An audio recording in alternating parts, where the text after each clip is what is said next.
I've been to stuff here. Have you? I saw Steve Hodgins, hip hop, do a show. Oh, really? Yeah, it would have been Like First Words, like or 91, 92. It was really early. Oh, wow. Yeah, it was a big deal. Steve was legend. Still It's is, so man. funny how he was like, he's become one of my best friends. But when I was little, when I say little, he's only 3 years older. But when I was younger, I looked up to him like he was like a god. Well, that's a big part of like, living. Oh yeah.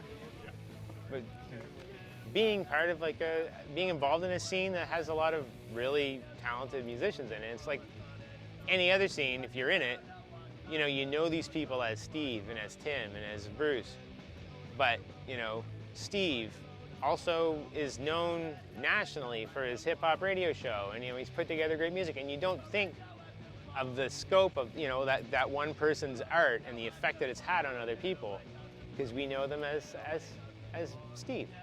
We know them as Tom. We know it. Tanya as Tanya, but she put on tons of shows, and and all that stuff shapes people's lives. But you don't think of it that way. You just think of it as your next door neighbor or the person down the street. But this is the Kinsmen Centre in Devon, one of only a handful of all ages venues that I can think of that existed, or this one still exists. I don't think shows happen here anymore, but there was a lot of metal shows that happened here, occasional sort of punky stuff, obviously some hip hop. You say you saw some hip hop here, which is cool. And again, I think, like I said earlier about music in Fredericton and how it's always sort of been focused in the downtown district, unless you ran out of resources. Like with that Fugazi show, it had to go way out of town to New Maryland, way out of town, like 10-minute drive. But still, like in a capital city of a province, it's almost shameful to think that you couldn't find a stage, in the center core of the city to do something like that. And so, like the New Maryland Rec Center, the Kinsmen Centre here in Devon filled that void when things weren't available downtown. And I personally never put on a show here, but I've seen shows here, and it is funny. It's in a residential neighborhood. Imagine if you put on shows here, you'd have to have the same sort of neighborhood policing and watching for bottles and whatever else. But there's, not to say there's a lot of trouble with any of these. There's rarely trouble. It's always rare occasions. But do you remember who you saw here?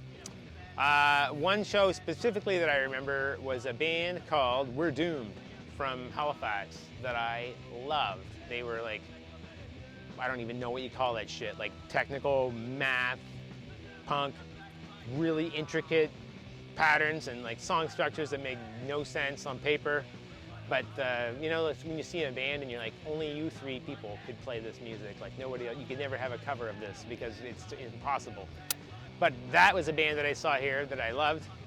And I think there was a lot of like, for a while there was a lot of like, Sussex had a really big scene of metal and heavy bands. We the Undersigned, I think, played here.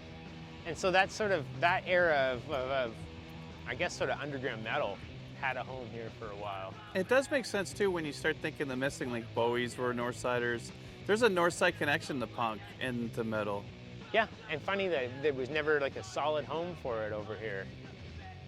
Except for basements. Yeah, except for basements. People's house. I'm sure there was house shows that I didn't get invited to. But I know there were shows at the Marysville bowling lanes, and I think there was even a show at the Marysville Rec Center. So, Marysville is sort of like, in terms of relationship to downtown Fredericton or like the city core, it's kind of New Maryland-y in that way, it's outer perimeter. But I guess that kind of fits with the genre too, like it's a specific subsect of people that like a lot of that noisy music, so it's got to find a home wherever it can find a home. It found a home here.